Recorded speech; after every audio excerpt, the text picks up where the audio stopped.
The Donut Bag is brought to you by Penn Highway Marketplace, the marketplace for vintage goods, quality collectibles, and handmade crafts. It's where I get all my sports memorabilia. Go to facebook.com/Penn Highway. That's facebook.com/PENNHWY and mention I sent you. So the Steelers offseason or the dead period of the NFL offseason lasted like a week or two. That's it. It was maybe a week. I mean, I know like in May or June or something like that, there'll be some dead period or something like that. But really, we're talking 20. There's no real dead period. We're talking football all season long, all year long.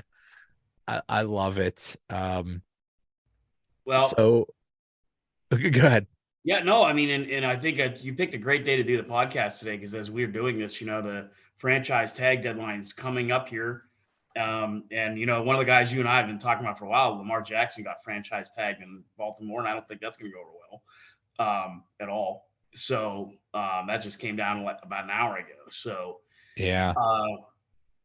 it's going to be interesting because there's a couple guys out there that one I believe you brought up the last time we talked, Joe. Orlando Brown Jr. from Kansas City did not get the tag, so he's out there. But if we're about to see how good Omar Khan is, because if Omar Khan can bring Orlando Brown Jr. here at a 22.4 million hit, Oh my goodness. I don't know how he could work it, but I think everybody would love it. That would be amazing. Yeah, I mean, but I think more realistically, a guy I really like and I think fits the system is Ben Powers from the Ravens. I was surprised they didn't get a deal done with him. He's a left guard, and let's be honest, Dotson beat out Kendrick Green, who pretty good chance you and I could have beat out Kendrick Green. And Dotson had 15 penalties and allowed 4 sacks last year. Ben Powers gave up 1 penalty all last year, 0 sacks. His price tag's much more affordable. I'd be ecstatic if the Steelers were able to bring Ben Powers from the Ravens here. Interesting. I wonder if they will do any free agent moves with offensive linemen. That would be interesting. I know. I mean, that my question was going to be, what's their biggest need? And I think upgrading the offensive line is such a big need. I think they're okay with Mason Cole at center and with Daniels at right guard. But other than that, you could upgrade from Chooks at right tackle and Dotson at left guard and definitely Dan Moore at left tackle.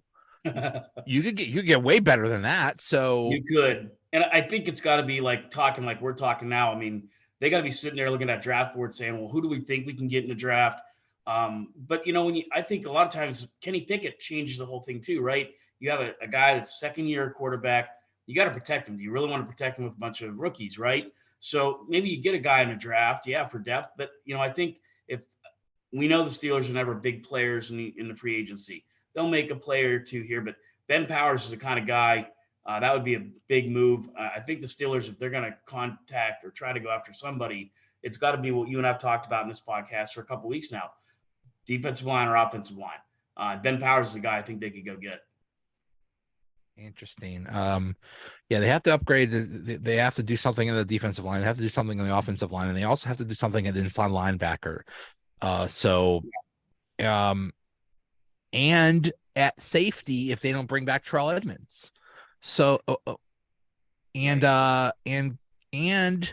cornerback if they don't bring back Cam Sutton, even if they do. That's probably got to be one of the biggest ones, Joe, is what's going to happen with Cam Sutton, because nothing happens by the draft. Then Joey Porter Jr. comes into the mix because we've talked about that. I still think we got to do that, draft party at Joey's house. But JPJ, he ran a pretty good 40 on Sunday at the combine. He's got to be a guy that's on their list. I mean, he might be a guy on their list even if they keep Cam Sutton, Joe. But yes, it's interesting to see what they do with safety. But I think this is why you'd hope to make somewhat of a splash here a little bit before the draft, so they at least know what they have and what they haven't got. And another guy too is Poona Ford out of the Seattle Seahawks. Here's a guy, $9 million cap hit, very affordable for the Steelers to go get. 27 years old. He had 128 tackles last year 8 sacks, 36 QB pressures. That's a guy that would really fit well on our defensive line. And if you ask me for a dark horse, Leighton Vander Esch doesn't look like him and the Cowboys are going to get a deal done. He's on a 1-year deal for $2 million. He can play middle linebacker and inside linebacker, and they need linebacker depth. Now he's 27 years old. He's coming off the best year of his career, in a 1-year, $2 million deal. I mean, those are guys where I always say that Penguins fans always got that. As Pittsburgh, we get spoiled. Like the Penguins spoiled it for everybody. They went out and got all these big names all those years. And what did it do, Joe? Not a lot. Yeah. I mean, Hosa. We can go right down the line. Jerome and Ginla. Yeah. Remember Ginla? I mean, I was like, they had to peel me off the ceiling when we drafted Jerome Ginla. Yeah. I was like, we're winning the cup. Well, yeah, it's a foregone conclusion. We won the cup, and then what happened? Yeah. No. So like Orlando Brown Jr. Yeah, but I mean, he's so going to cost us so much money. So yeah, I mean, if they can pick up a few of those guys, and then you're looking at the draft, right? So then where do we pick and choose and add depth to that draft? But they need a couple kids, and I really think that maybe some of those defensive backs. Don't forget, our special teams was lousy last year. Kicker's fine, but we need a new punter. You can get that. You can dress that probably somehow. You don't have to draft a punter. God help us if we draft a punter. Yeah. We've done it before. But, I mean, just some better tackling on special teams too. So that's where you can pick up some of those guys in the later rounds and maybe might help add to that. But, yeah, I mean, a lot of holes for the Steelers to fill. A lot of holes, and this is really the first off season for Omar Khan, so we'll see how differently he does things. Basically, with Colbert's, they would try to fill all of their needs, like through free agency or something like that, and then in the draft, just hopefully, just draft for depth or something like that, or whatever, but already have a starter in place. So we'll see what Omar Khan does. Yeah, that might be the most interesting thing because A, you got to see what he does. Then B, maybe a year from now, we're sitting here saying, well, how did he do? Because really you can't, give him too much of a grade anytime in the next couple of months. Right. Maybe by week 8, we're looking and saying, hey, what he did last spring, it's working or it's not working. But yeah, a lot of pressure on him. And that's, again, when you're looking at it from Omar Khan's perspective, does he feel pressure like, okay, I'm the new GM. This is my first time. We're going to go out and get Orlando Brown, figure out how to do it, make that big splash that we're not used to seeing. Or like I said, does he kind of pick and choose and, punch and move a little bit with some of these other guys that are a little bit lower on the scale, but good quality players? Yeah, we'll see. I mean, I've heard it said that there was no way that Colbert would have made that Chase Claypool trade. Nope. And we saw how well that worked out. So, hey, that's cool. Maybe, somebody new trying new things, different things. That's perfect. I also wonder how the draft is going to go when you have pick 17, 32, I think 49 and something else for 80 something. Yeah, something like that. Maybe I don't know about trading up, but trading back might be an option. Go back a few spots and get an extra draft pick or something. I don't know. It could be really interesting. I mean, you're already seeing a couple of teams already saying that they're going to do this, and they was it the Bears that are willing to like trade a couple things away to give away the first pick, and I don't know, which I find comical because the Bears must be really bad. I mean, bad.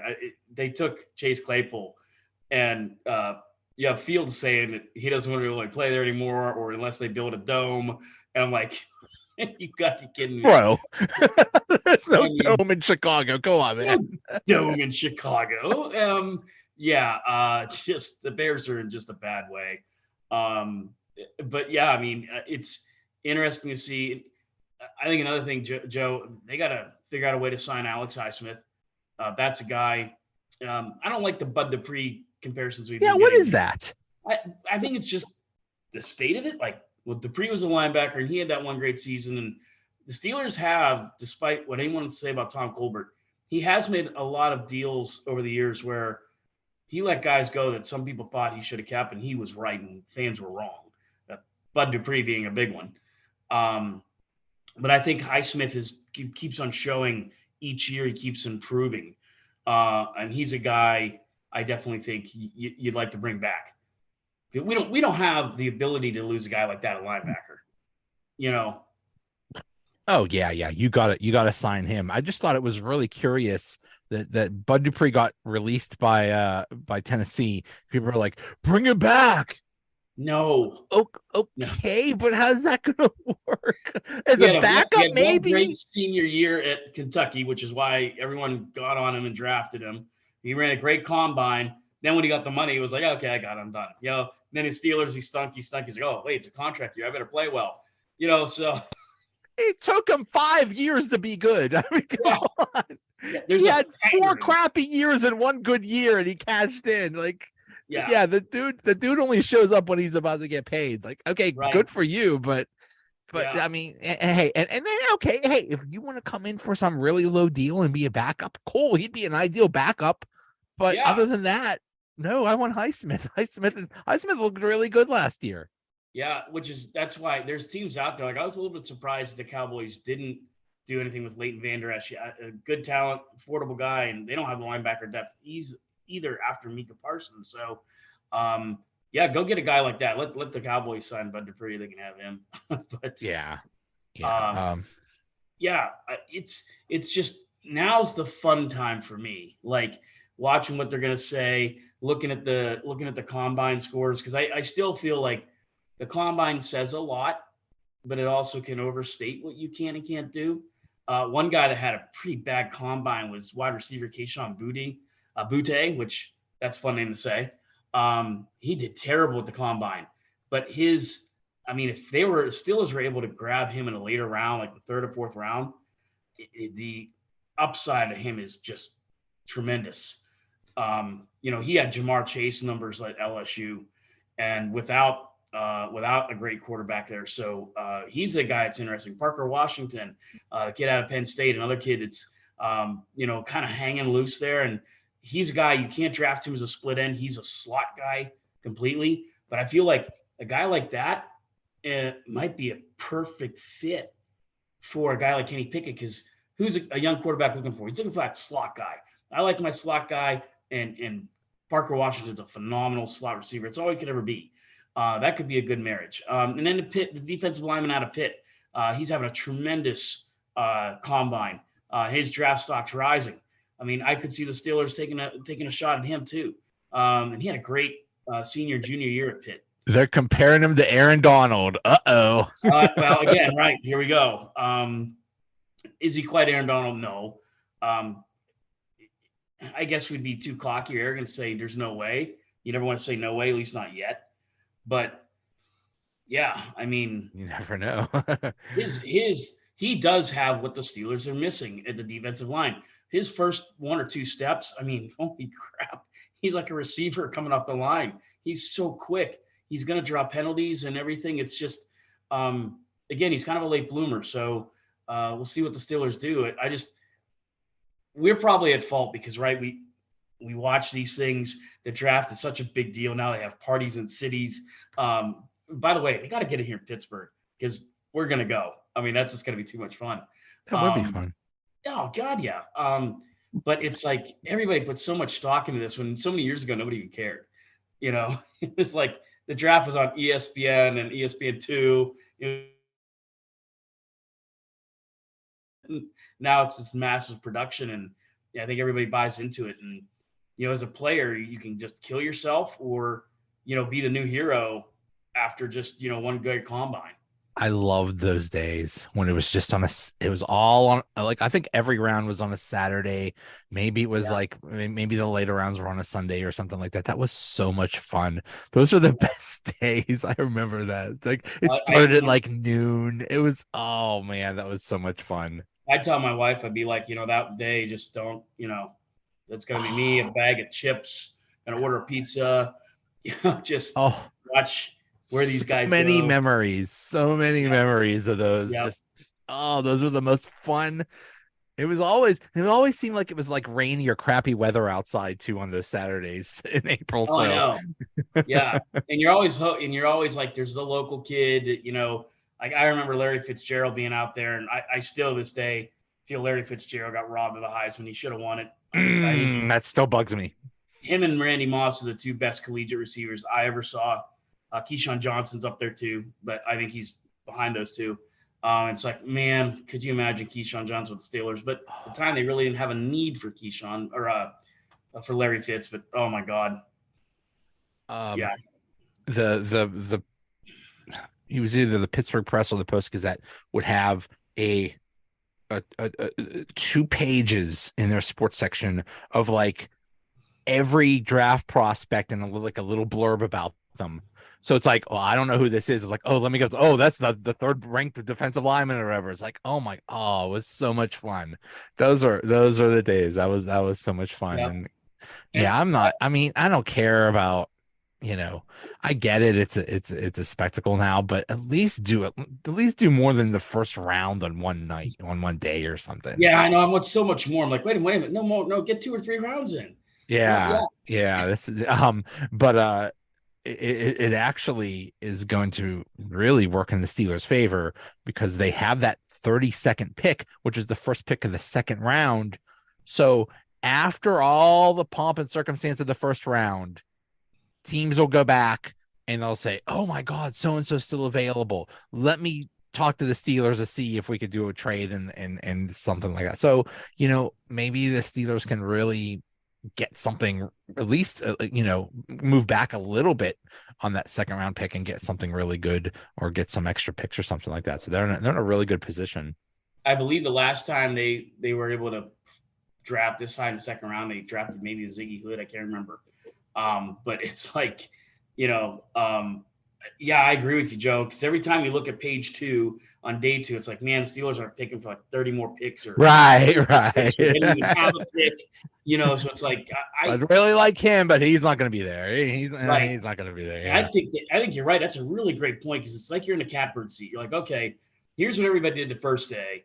Here's some guys that we didn't think would be around that are around. I mean, it's and then like you said, you get the Chiefs or the Seahawks or somebody calling you saying, hey, we'll give you blah blah blah blah blah, and it's just it's a lot of fun. It's almost more fun than the first round pick. Yeah. Yeah. Yeah. Yeah. Who knows how it's all going to go down. So, oh, yeah. And I think free agency really starts next week. So Yeah, we're just all in the middle of it.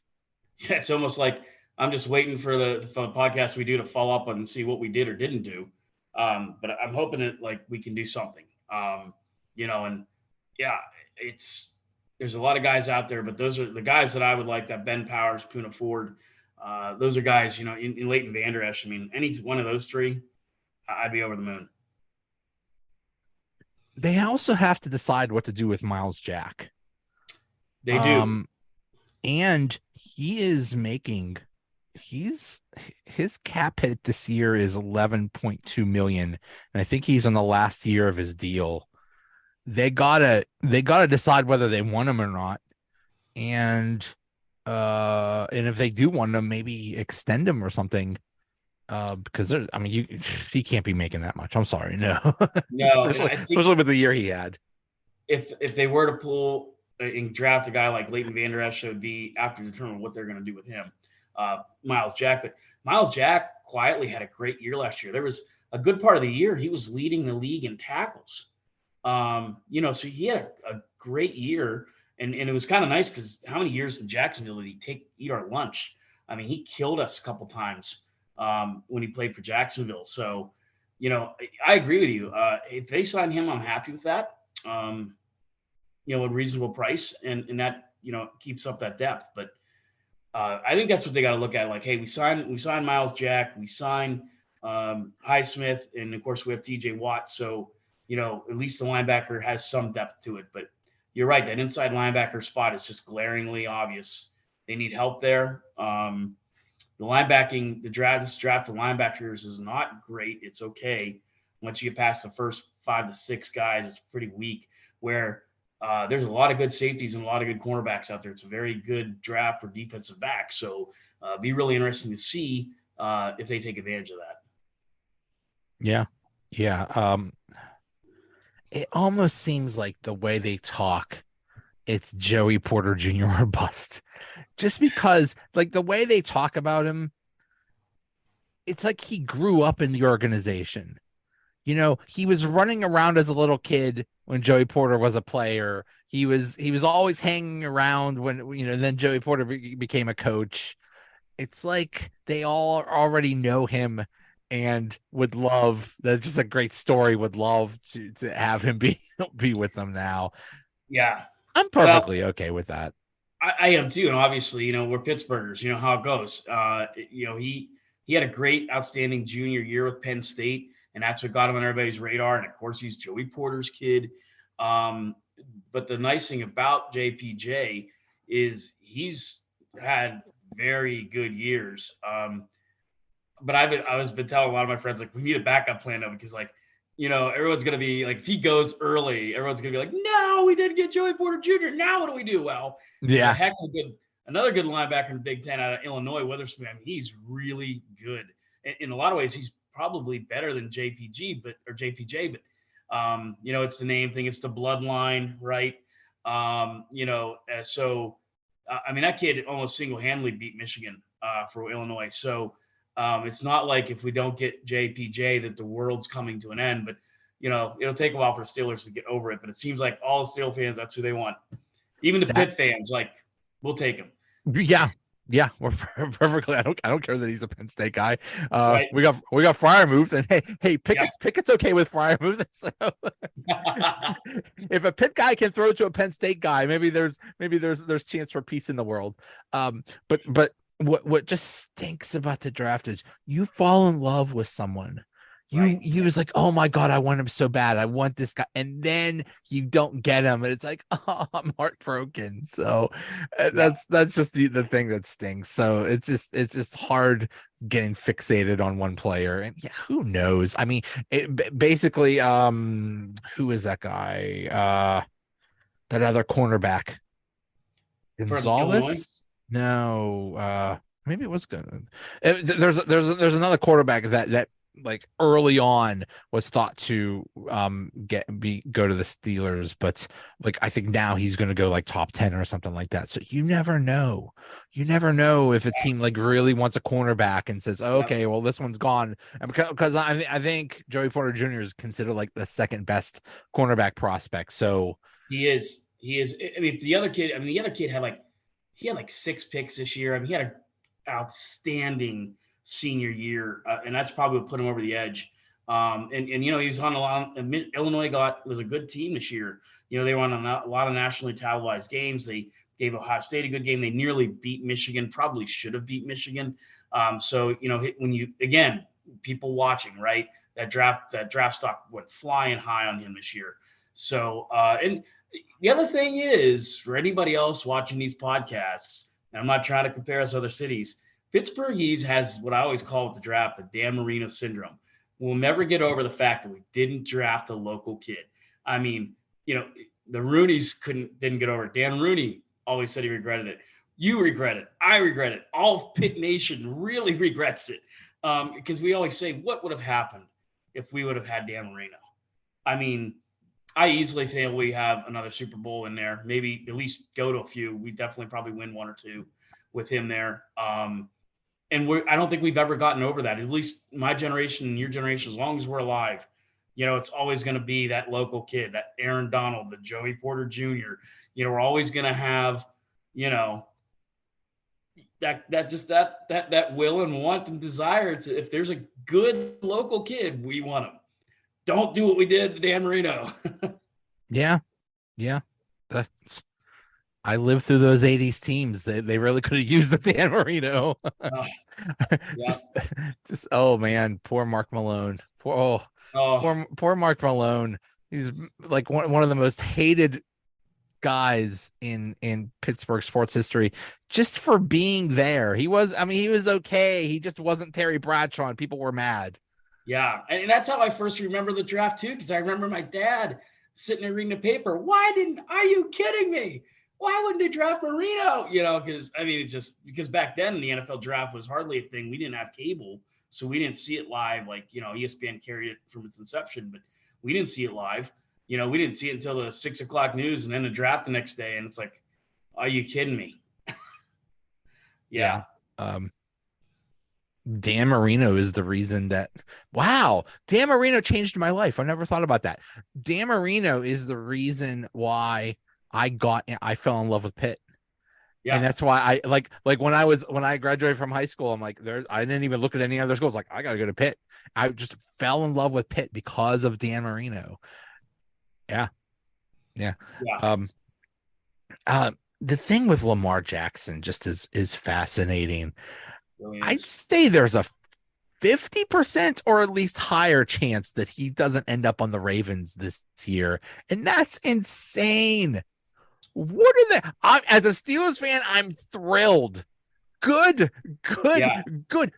More turmoil for the Ravens. Good. What Good. are Yeah. they going to do if they don't have Lamar Jackson? There's like, what, Andy Dalton or something? Like, what are they going to Yeah. do? What was the kid that was a third string kid that ended up making the Pro Bowl? Huntley. Huntley. Yeah. Like, what? Like, I mean, if you didn't totally not respect the Pro Bowl anymore, that was the that was the dumbest thing ever. So Mason Rudolph should have made the Pro Bowl over that guy.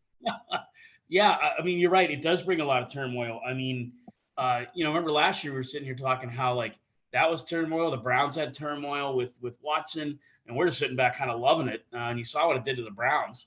That Browns team is much better than what their record is. I mean, that's a good Browns team. And I mean, I say Chubb arguably still maybe the best back in the NFL right now. And they just can't keep their stuff together. And they finally have the players. And in the Watson thing, I think ate them up. It definitely ate up the front office. It definitely affected the coaching staff. And I think you might see the same thing with the Ravens, Joe. I mean, I know the Ravens have been fairly competitive every year. You might see them take a step back. They might be the Browns of next year, where Lamar doesn't report, he does report, he holds out, whatever. Yeah. He is his own agent, or his mom is his agent, or something like that. I think so, yeah. And that is just a really bad idea. I get it. You want to save money, but you do not want to be in contract negotiations. Basically, it's the other team's job to say every bad thing about you possible to try to get you to pay less. I don't want to hear that. I don't want to hear all terrible things about me. That's what the agent is for. To let the agent, fight for you or whatever. Man, I don't blame Lamar Jackson. And I know, and this is funny. You mentioned Deshaun Watson. This is all Deshaun Watson's fault because they gave him a fully guaranteed contract. So Lamar Jackson's like, well, I'm as good as him and I don't get into any off the field trouble. So give me a fully guaranteed contract. And the Ravens are like, no, you're hurt all the time. And you're gonna wear down with your style, so no, we don't want to do that, and that's probably the problem. And now I guess what is it? It wasn't the exclusive tag; it was a tag where he can negotiate with other teams. Yeah, and the Ravens could maybe match it, but if they don't match it, they get like 2 first-round draft picks. Yeah. Yeah, I mean, be like the Raiders. At least they tied up Josh Jacobs on the franchise tag, and Josh Jacobs again kind of quietly had a hell of a year last year, and probably now is going to try and have the best year or two he can to be a big draft free agent in another year or two. But yeah, you're right. It's a tag that's going to welcome a lot of bad will, I think. And then it's not going well there. It's going to escape me. The receiver who I love, even though he's a Raven, Robert, can't think of his name. Rashad Bateman. He had it out with the GM this week because the GM said, well, we've never drafted, he kind of admitted we have not been able to draft a Pro Bowl talent, a top tier wide receiver. Well, Rashad Bateman took offense to that because he had a decent year. He had even a better year last year, and he's not happy. He took great offense to that. And it's just. First of all, GM of the Ravens, you're just ripping on yourself. It's like, well, we didn't really, you really draft good wide receivers. Who drafted those people? You You're ripping on yourself there, dude. right. Second of all, if I'm that wide receiver, I'm saying the same thing. I'm like, screw you. Who are you to badmouth us? Like Yeah, he's the you're only the one who one that spoke did up. this. Yeah, he's the only one who spoke up. The other guys can't be happy either. So I mean, I think they're in a little bit of trouble there in Baltimore, which is fine by me, and everybody else that bleeds black and gold. It's just So yeah, it's just weird. You think of them as such a good, stable organization. They're almost just like the Steelers, and they are just all kinds of turmoil and it's crazy. well, and that's right. That's just it. That's a great point. I mean, what makes you hate the Ravens? Because they're run pretty well. I mean, they've won a couple Super Bowls. They've been there. It's been us and them. And now, the Bengals are that kind of new kid on the block in a way. The Browns just haven't been able to get there. Nobody still respects the Browns. So but yeah, I mean, especially after last year. So yeah, I mean, it's interesting to see some chinks in the armor and the Baltimore organization right now. Where again, I think this is why we've talked about this on the last couple of podcasts. This is a huge, huge offseason and draft for the Steelers. Probably the most important in 5 to 10 years. They got to get it right. They need to get it right in free agency and need to get it right in the draft because there are things in place. Kenny Pickett, the defense. They have George Pickens. They have the right people in place. So we got a great running back. It seems like the promise is there, but there's some things that need to be done, some holes that need plugged, and that's why they want to stay steady, have good relations between the GM and the players, and really make the most of this year, probably next year a little bit too. But this is a huge, huge offseason for us. They are one good off season from not only making the playoffs, but being, I mean, obviously it's like Kansas City, Buffalo, Cincinnati. But then other than that, maybe being the fourth best team in the AFC. Yeah. Hey, and then who knows what happens if you make the playoffs. So but like you said, that's a big if. You gotta hit. You gotta hit on those draft picks and you gotta hit on those free agents. And if you do, everybody stays healthy, you got something possibly something special. Possibly if Kenny Pickett can make that jump. And maybe they take the reins off him a little bit, and maybe, Matt Canada gets a brain. Maybe this could be like a pretty good team. Talking maybe 11, 12 wins, something like that. I think you're right. I think that's definitely within reach. Was that you tweeted like a week or two ago, give me 2 words that would ruin your day, and I said Matt Canada. That's about it. I couldn't resist. But no, you're right. I mean, because you look at there's a lot of teams out there giving you an example of what not to do. I mean, look at the Packers. I mean, they should have won more Super Bowls with Aaron Rodgers than they did. I mean, they have failed mercilessly to get that guy what he needs time and time again. What was the one I saw this year? Like they could have had T. Higgins, and they drafted that kid, the quarterback, with all the chaos there. It was Lovejoy or whatever his last name is. I mean, you could have T. Higgins, who's one of the best receivers in football. He's probably the best high-pointing receiver in the league, and he's on a great team with the Bengals, and it makes the Bengals a very tough team to defend against with those 2 great wide receivers that they have and a great quarterback and a developing line. So, yeah, I mean, God, you can just not do well at all. And then it looks like they're about to trade Aaron Rodgers, maybe to the Jets, and that's gonna be huge. And then maybe hope that this Jordan Love is okay. Yeah, yeah. Remember we drafted Jordan Love like 4 years ago? We're gonna try him now and see if that works. And I mean, my gosh. That's the thing. That's the thing. The Packers never take a chance. They never, like, if they traded for Diggs or DeAndre Hopkins or something like that, they got 1 or 2 more Super Bowls. They never gave Aaron Rodgers that help. Basically, they said to Aaron Rodgers, well, we'll draft some wide receiver in the 2nd or 3rd or 4th round, and good luck with that. Maybe he'll be okay. Yeah. Oh, well, we wish you luck. Yeah, or the defense. I mean, they just kind of let it lapse, and it kind of reminds me of how the Steelers kind of have let the offensive line lapse. We just, I guess, assumed that, we were They'd going to live have forever. guys. You thought Castro was going to be there for 30 years. I don't know what. I Yeah. mean, it was obvious they were starting to wear down a little bit. And, I always felt too that I wonder if, I know they always play the card that Munchak wanted to get back to family and everything, but I wonder if Munchak was saying, these guys are starting to decline a little bit. We need to address offensive linemen in the first round, and maybe he wasn't heard. I don't know that factually, so I'm not going to say it. I think there's other Steelers fans that are, oh, nobody listens. It's Tomlin runs it like Nazi Germany. I don't think that's the case, but or Tom Colbert did. You just got to wonder. So I mean, I'm not trying to pick on the Packers because the Steelers haven't done well. I always point out we picked that quarterback last year in the Bears, who we just knocked 10 minutes ago, drafted that offensive tackle in the 7th round, who ended up being an all rookie, who ended up starting every game for the Bears, who ended up being a really good tackle for the Bears. And we drafted a quarterback that we ended up cutting. Like, Yeah. how did we knew we've had offensive line issues for the better part of 3 or 4 years? How did you not pick that kid? How did you not Well, see that? now they have with this Andy Weidel who came from the Eagles, they have a guy who supposedly really emphasizes the offensive and defensive line. So we'll see how this draft goes. Maybe they'll draft multiple offensive linemen. Maybe it'll just be They all like might. offensive and defensive linemen. Who Yeah, knows?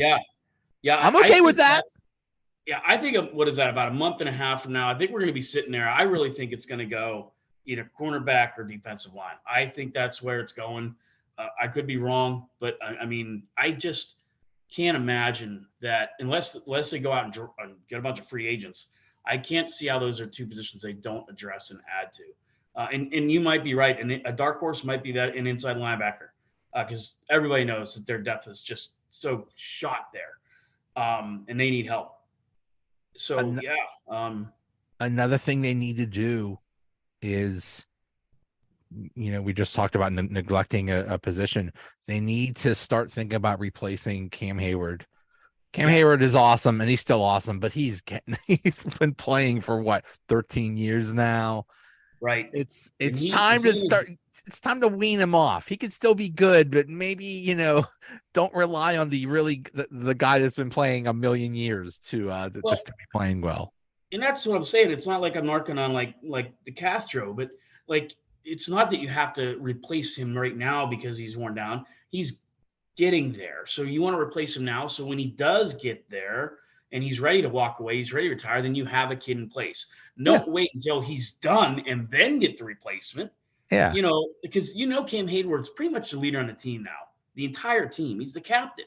And I mean, if you bring in a kid like Puna Ford, or you get a defensive lineman in the draft, what better teacher to have for at least how much time we have left with him, maybe a year or two, than Cam Hayward. yeah, So again, yeah. I think those are things that they got to be thinking about. I would hope.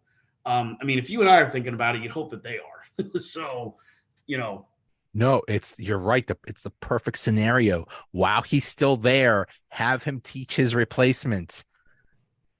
right? Perfect. It's Yeah, a perfect scenario. So we'll see. yeah. I can't remember them grabbing a good free agent offensive lineman. I think you have to go back to Flozo Adams, Flozo Hotel. I mean, he was a great pickup. So you'd hope that again, I love Ben Powers, left guard. I like Dotson. He's okay, but I have no problem with Dotson being a backup.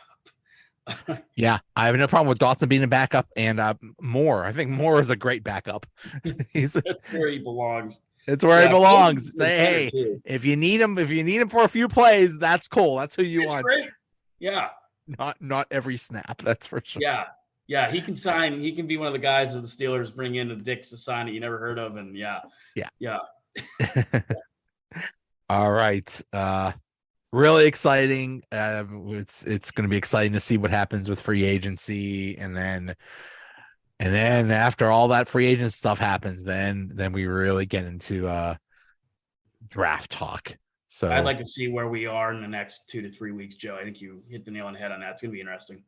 it's going to be interesting. The other interesting thing is, as of now, there's no cap space, but we know that doesn't mean anything. There's a No, million things they could do to free up. I think I heard that when it's all said and done, they'll have about $30 million in cap space once they restructure contracts and get rid of people. That William Jackson schmuck's making 14 million or something like that. So What was Devin Bush making? I forget. oh, he was, what was his deal? Did they bring him back, or was that the last year of his deal? I forget. Okay, you're right. I think it was the last year. So that's going to be interesting too, because I want to see who I'm going to laugh at when he goes. Uh, so, sorry, Devin Bush, not to pick on you, dude, but there's a classic Oh case. no, he deserves all of that. Yeah, Devin Bush was making 6 million last year. Yeah. So, yep. Yeah. So I think, I think what they'll do is they'll use some of that money to help get Alex Highsmith signed, hopefully here soon. Yeah.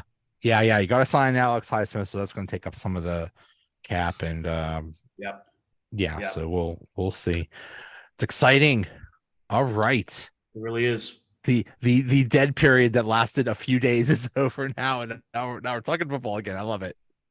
Me too. It's gonna be fun to see how that rolls right into the draft in April. Yes. All right. Hey, thanks so much, man. Thanks, Joe. Have a good evening. You too.